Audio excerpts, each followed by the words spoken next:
Fylki og hlutir það sem við ætlum að fjalla í dag, en þetta í raun þetta að við höfum einhver gögn sem við erum að vinna með og við þurfum að safna þeim einhvern veginn saman og þá höfum við fylki, arrays og hluti, objects, til að gera það.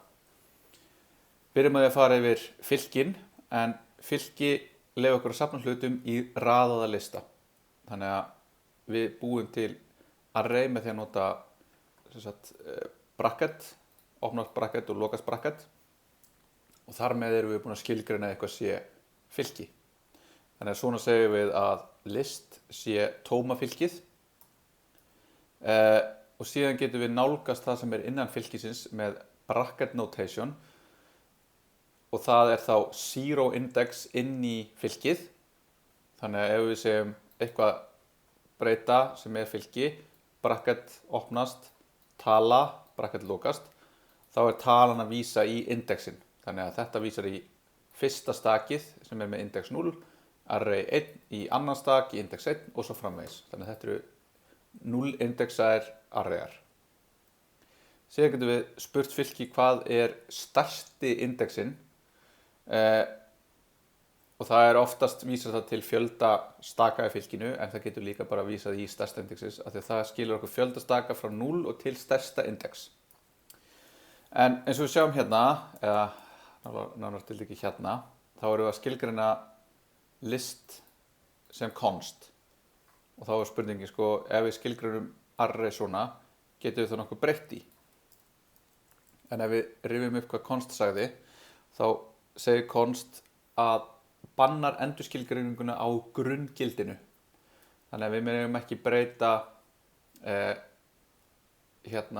úr fylki yfir eitthvað annað eða yfir eitthvað annað fylki, en hins vegar getum við bætt við og átt við fylkið sem að breytan vísar í, af því það ekki grunngildið. Það í raun grunngildið fylkið og fylkið inniheldur eitthvað, og þannig að við getum skilgreint fylki, eða breytu sem inniheldur fylki og átt við fylkið og nota const. Og það í raun síðan bara góð vani yfir höfuð að reyna að skilgreina sem flestar breytur með const, af því að ef það eitthvað sem býr til villur í forritun, þá það mutability eða breytanleiki, að vera með breytur sem eru að breytast úr einu í annað á einhvern tímapunktum í forritunum okkar, og að halda á einhverju tímapunkti eitthvað sé eitthvað sem það í raun ekki út af því að það breytist í gegnum einhverja keislu. Þegar við erum með const, þá minkum við þetta að einhver leyti, við losnum ekki alveg við þetta, en við erum þá meira að hugsa eins og við séum með forrit sem með immutable state, immutable breytur, ekki state. Þannig að við erum í raun með einhverja breytu sem inniheldur eitthvað, og ef við viljum að gera eitthvað nýtt, þá erum við raun ekki að endurnýta breyturnar, heldur búið til nýja breytu með afleiddu hegðuninni eða útgáfunni úr annarri breytugildi. Og þetta minnkar líkur á því við blöndum saman típum á gildunum okkar, og þetta getur dregið úr böggum. En hérna höfum við lista sem við byrjum að skilgreina, og þá getum við skilgreina hann ekki bara sem tómagildi, heldur með einhverjum byrjunargildum. Þannig að við byrjum á því að skilgreina fylki með gildunum 1, 2 og 3 í 0, 1 og öðrum index, og getur spurt listan hvað hann sé langur. Hann 3 núna því að það fjöldin frá fyrsta index upp í hæsta index. Síðan getum við skilgreint hérna 100. gildi á að vera 1, og þá í raun ef við spyrjum hann listan lengd, þá allt í raun 101. Og út af því að við skilgreinum hann const, þá getum við ekki óvart skilgreint hann sem streng eða tölu eða eitthvað nýtt fylki, heldur þetta í raun bara þá fáum við típu errorna. Við getum unnið með gildin, en við getum ekki breytt grunngildinu. En síðan eru þessi properties sem við sáum aðeins áðan, eins og hvað strengur hefur lengð og number hefur toFixed. Þetta eru property á gildum eða eigindi. Þannig að þá það til dæmis eins og strengur.length eða math.min, þá þetta length og min eru property. og þetta eru öll gildi nema null og undefined. Þannig að við getum ekki kallað þið neitt á null, þá fáum við null reference og undefined þá fáum við líka en fáum, bara villu. Og við getum svo nálgast þessi property á tvenna vegu með dot notation eða þessu sem við sáum áðan sem bracket notation. Þannig að dot notation við segjum hérna foo.length. Nú einhver sem ekki með mjútað hjá sér. Sko.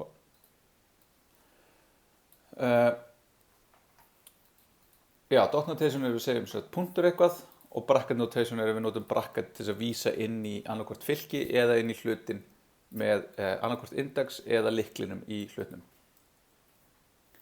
Og við erum yfirleitt að nota þetta dot notation en þegar við erum að vinna með property sem heita einhverju sem óleiðilegt breytinafn, þeir byrjar á einum eða byrjar á tölustaf eða byrjar á einhverju gildi sem einhverju táknu sem ekki dollari eða underscore, eða þegar við erum að nota breytu til að vísa í property, þannig að við erum með einhverja breytu sem að skilgreinir í indexið inn í þetta.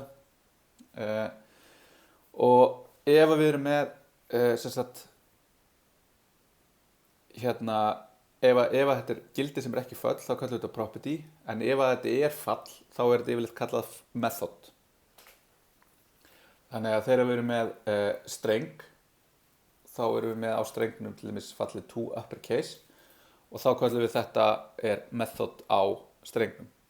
Og hérna getum við skoðað á MDN fleiri strengja methods og þá sjáum við hérna properties, strengur hefur length en strengur hefur síðan gommu af methods. Og það sem hérna þetta er óskilgreind, þetta utan staðals en hérna upp á completeness út af því þetta var einhvern tímann til staðar í JavaScript staðlinum. Þannig að þá sjáum við öll möguleg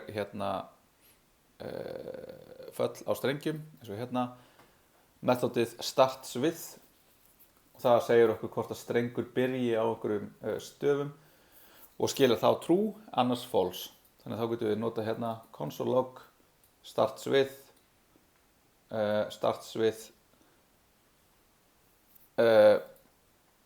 þá segir þetta hérna position, þá getum við keyrt hérna og segja true eða false. Þannig að þetta góð leið til þess að skoða hvað hægt að nota MDN og fara þá á hérna standard built-in objects og skoða hvað til staðar á þessum hérna og þá getum við skoða, þá förum við hérna, við getum farið í date og við getum skoðað öll methodin á date og við sjáum hérna þetta prototype fyrir framann sem við sjá af hverju og hvað það Einhver spurning? Ég var einmitt kominn á sístu, ég var gleymir í önurleikunni. Allt góð. En þannig að við getum gert þetta og þó svo að við höfum þetta length hér þá getum við líka vísað í það með bracket notation. Þetta alveg sambærilegt að nota þetta en þetta sjáum við eiginlega aldrei. Þetta mjög skrítið að sjá svona af því að alltaf þegar við erum að vísa í þessi property á hlutum þá notum við dot notation en hitt aðalega þegar við erum að nota fylki. Síðan höfum við föll sem eru á array alveg eins og á strengjum og þessum föllum hérna þannig að við getum skoðað þetta vísar í MDN líka og hérna eru öll array methodin en þá getum við átt við gögnin sem við erum með geymt inn í fylkjunum okkar. Við getum breytt í streng með array join og þá setjum við eitthvað separator á milli og hendum öllum gildunum saman í eitt streng. Við getum ítt einhverju itemi aftast á fylkið, við getum fjarlægt aftasta gildið, við getum tekið saman og bætt saman tveimur fylkjum, við getum fjarlægt gildið af framan, við getum tekið afrit af parti af fylkinu, við getum raðunum, við getum tekið önnur gildi og splæsað inn í hann og svo framvegis. Þannig að það fullt af hlutum sem við getum gert við föll. Þannig að ef við höfum í grunninn þetta hérna fylki og við köllum í sem sagt, núllta indexin, þá fáum við að það er 0. Síðan ætlum við að pússa gildi sem er þá strengurinn 3. Þá skilar púss okkur tölu sem er nýja lengdin á fylkinu okkar.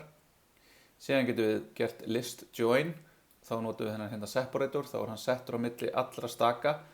Þá fáum við 0,1,2,3. Svo getum við poppað, þá fjarlægum við aftasta gildið og skilum því, þannig að þá fáum við aftur 3 hérna. Þannig að þetta er svona það sem við getum verið að bardúsa með fylkin. Object hins vegar er aðeins flóknari gaur, en við ætlum að byrja því að hugsa aðeins hann bara sem stað sem við getum geymt gildi sem eiga sér nöfn og við getum geymt þau saman í einhverjum hlut eða í hlut í breytu. Og þá eins og við skilgreinum fylki með þessu bracket notation, þá notum við hérna curly brackets hér til þess að skilgreina hlutina, og innan þess þá skilgreinum við heiti á propertyinu, tvípunkt og gildi þess.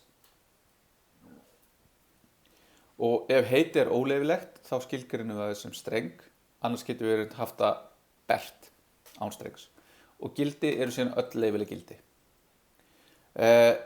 Oftast er þetta skilgreint til að eigindin 1 per línu til þess að auka leysarleika, og síðan megum við setjum við kommu á milli eigendana og við megum hafa kommu á eftir seinasta stakinu, og þá er það kallað trailing komma.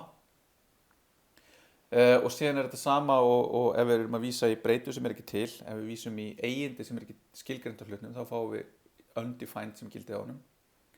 Og þetta er mjög ólíkt object í Java, sem er í raun grunnurinn að allir svona object-oriented forritun, svona klassískri, en JavaScript er í raun ekki klassískt object-oriented forritunarmál. Þannig hérna getum við búið til hlut, þar sem við ætlum að halda utan um eigindi fyrir einhverja mannesku, og þá getum við gefið, það er eitthvað nafn, það er strengur, hérna erum við með eitthvað sem heitir home bandstrik address, þannig að þetta er óleyfilegt í breytunafni, þá höfum við þetta inn í streng, og þá getum við haft götuna hérna, svo getum við haft blanda saman í raun gildum eins og við viljum, og svo getum við haft hérna fylki inn í hlutnum okkar, og fylkið getur innihaldið hlut sem inniheldur annan hlut sem inniheldur fylki sem inniheldur hlut, þannig að þarna erum við komið með gagnatýpu sem að getur haldið utanum allar gerðir af gögnum og er grunnurinn að JSON sem við sáum í package.json. En hérna sjáum við dæmi trailing komma inn í fylki og trailing komma inn í hlut, og þetta er bæði í lagi. Svo getum við spurt hlutin að einhverjum ákveðnum hlutum, náði eitthvað út úr honum, hérna höfum við óleyfileg heiti, þannig að þetta hérna gefur okkur syntaxvillu, út af því að þetta hérna er túlkað sem mínus, og hún reynir að gera 1% mínus result, og dot-notationin það er A, og það bara klikkar. Svo getum við búið til lykil, gemt hann í breytu, vísað í hlutin, eða búið til hlutin inn í fylkinu eða inn í hlutnum eftir þessum lykli, og spurt síðan hvaða gildið er, og kallaði ég þetta síðan án þess að nota breytuna, heldur bara notaði í raun gildið inn í breytunni og nota það dot-notation. Síðan getum við nota delete unary operatorun til þess að eyða einhverju eigindi af hlut, og það skilar boolean sem segir til hvort eigindinu hafi verið 1 eða ekki, og því var 1 þá því að það hafi verið til staðar á hlutnum til þess að byrja með. Síðan getum við aðtuga hvort það eitthvað gildi eða hvort það sé eitthvað eigindi á hlut með því að nota in binary operatorun sem skilur okkur boolean, og það aðtuga hvort að eigindi sé til. Ef að eigindi er til en inniheldur gildi sem er undefined eða null, þá er samt sem áður propertyð til eða eigindi er til, þannig að þá mun það skilja true. En ef að gildið er ekki, eða propertyð, eigindið er ekki til, þá skilar það okkur false. Þannig þá fáum við eitthvað hérna, við skilgreinum einhvern hlut, við athugum, gildi er hérna, það er 1, svo athugum við result eigindið á object eða í object, það er það, svo búum við til eitthvað annað og annað, eyðum einhverju og spurjum síðan hvort það sé þá ennþá til og þá er það false, það er ekki lengur til þetta, þegar við eyddum info eigindinu, þá er það ekki lengur til. Ef við hefum sleppt þessari línu þá hefði þetta verið true, ef við hefum sleppt þessari línu og þessari línu þá hefði þetta verið false líka. Og svo getum við aðtuga hvað er inn í hlutnum að lokum. Síðan ef við erum að vinna með object á og við þurfum að vita hvaða lyklar eru á þeim, þá getum við notað object keys methodið sem er á object hlutnum og þá getum við líka notað object assign, object freeze, object values og þá getum við séð hvernig dæmi um það hérna. Þá getum við búið til ykkur gögn sem hafa hérna x, y og z. Við getum spurt hver eru lyklarnir, þá gefum við í raun hlutin, fáum tilbaka fylki af lyklunum. Hver eru gildin, fáum tilbaka gildi allra. Síðan getum við gert object freeze sem að í raun segir þá það er bannað að gera breytingar á þessum hlut frá og með þessu kalli. Þá getum við hvorki fjarlægt gildi, né breytt gildum, né bætt við gildum á hlutin. Síðan getum við afrita hluti með því að nota object assign. Þannig að það object assign tekur inn 2 hluti, tekur seinna argumentið og færir það yfir fyrra argumentið. Og svo getum við gert það aftur með í raun eitthvað sem er til og þá yfirskrifum við það sem er, en allt það sem er til í extra nú þegar verður þar áfram. Þannig að þetta er að sama að gera að sameina 2 hluti í 1 hlut. Síðan er array hlutur, þannig að ef við spyrjum type of breyta sem er array, þá fáum við object, en ef við viljum athuga hvort að eitthvað breyta sé raunverulega fylki, þá notum við array methoduna isArray sem skilur okkur true eða false. Þannig að type of a hérna er object, en array isArray skilur okkur true líka, þannig að þá vitum við að þetta er raunverulega array og við getum gert eins og a.push eða a.length og unni með þetta eins og fylki. En síðan ef við erum að fara að bera saman hluti, þá ekki þessi primitive gildi, number, string, boolean og reyndar ekki undefined, null, af því að þeir eru bara jafnir sjálfum sér. Þá ef við erum að bera saman hluti, þá fáum við true þá því aðeins að þetta séu nákvæmlega sömu hlutinir. Það er að segja að það séu að vera að benda á sama hlutin í minni.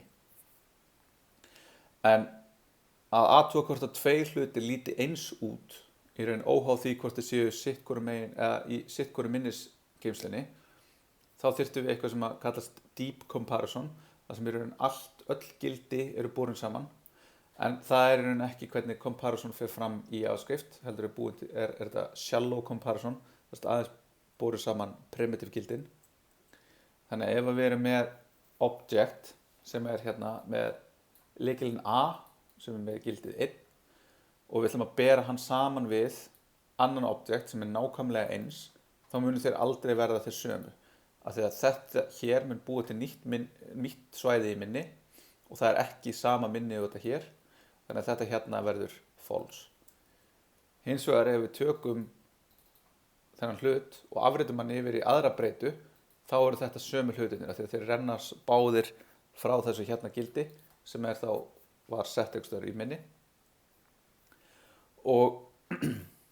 En þá frekar ef við erum með einhvern annan hlut sem er bundið með einhverja breytu, þá er hann heldur ekki svo sami.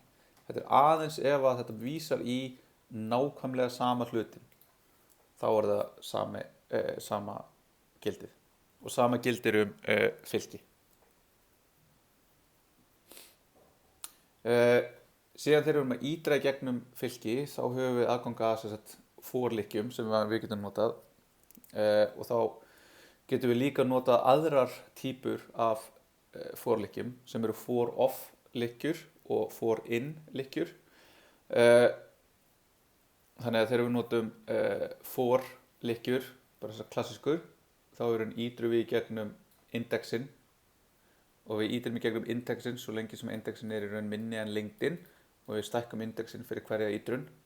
Þá getum við gert eitthvað eins og margfaldað öll stök í fylki, en síðan getum við notað for of ítranir, þannig að þá segjum við fyrir hvert item í items þá fáum við itemið, en við getum ekki breytt iteminu eins og við getum breytt í hér.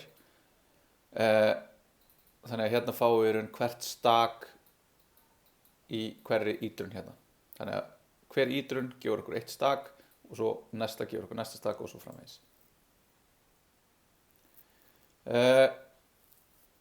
Síðan til þess að ljúka þessu í dag þá nokkur smá virkni sem að kom í ECMAScript 16 og er orðin bara svona stöðleg virkni í JavaScript. Fyrsta eru REST parametrar og REST operatorinn, en REST parametrar koma í staðinn fyrir þennan arguments hlut sem við sáum í fyrirlestri fyrir variatic fall. Og það í raun restin af argumentum sem kallað þegar kallað í fallið. Þessi eru arrow functions út af því að þau voru skilgreind í ECMAScript 6, þá í raun ekki endurtekin þessi hönnunarvilla í forritunarmálinu að nota einhvern arguments hlut, heldur notað arrow functions arguments hlut til þess að geta búið til variatic fall. Þannig að við getum búið til einhver fall sem líta svona út, þar sem að það er sum, það er eitthvað x og svo eitthvað y og svo einhver rest sem við segjum þá punktur rest, og það í raun verður þá að fylki sem inniheldur öll gögn sem við köllum í fyrir utan þessi tvö hér. Þannig að hérna verða x verður 1 hér og 2 hér, og ef við leggjum það saman þá verður það 3. Hérna verður það 1 og 2, þannig að þá erum við með 3, og svo rest, lengdin á rest eru 2 því það eru 2 gildi hér, þannig að 1 + 2 + 2 eru 5. Og þá getum við skilgreint average fallið eins og við sáum áðan á mun smekklegri máta, þar sem við segjum í raun bara average, tekur einhverja rest, tekur í raun bara allar það tölur sem eru sendar inn í það, hefur einhverja summu sem við byrjum með 0, síðan förum við í gegnum for hvert stak í rest, bætum við summuna og skiljum síðan summunni deilt með lengdinni á stakinu okkar, á restlutnum okkar, fylkinu okkar. Síðan ef við notum punktur fyrir utan parameter, fyrir utan þegar við erum að skilgreina parameter í fall, þá heitir hann spread operatorinn og þá verður hann í raun unary operator sem dreifir úr breytu og þá getum við dreift úr string og array, ekki object number og öðrum gildum. Þannig að ef við erum með einhverja breytu sem er svona, við erum með eitthvað fylki og við viljum í raun dreifa úr því, að þá getum við sagt punktur list, og þá er þetta það nákvæmlega sama og við höfum sendt hvert og eitt gildi hérna inn í fallið, hvort sem það er console log eða eitthvað annað. Þannig að við getum notað þetta til þess að kalla í fall sem að styður ekki að senda inn fylki í það, með því að dreifa úr því og nota það sem argument inn í fall. Svo getum við gert það hérna í bara eitthvað fall sem við erum búin að búa til, og við getum gert þetta í bland við önnur argument. Þannig að þá getum við sendt inn 1 listan og svo 10, þá er þetta average fallið okkar, þá er þetta 1, 1, 2, 3, 10,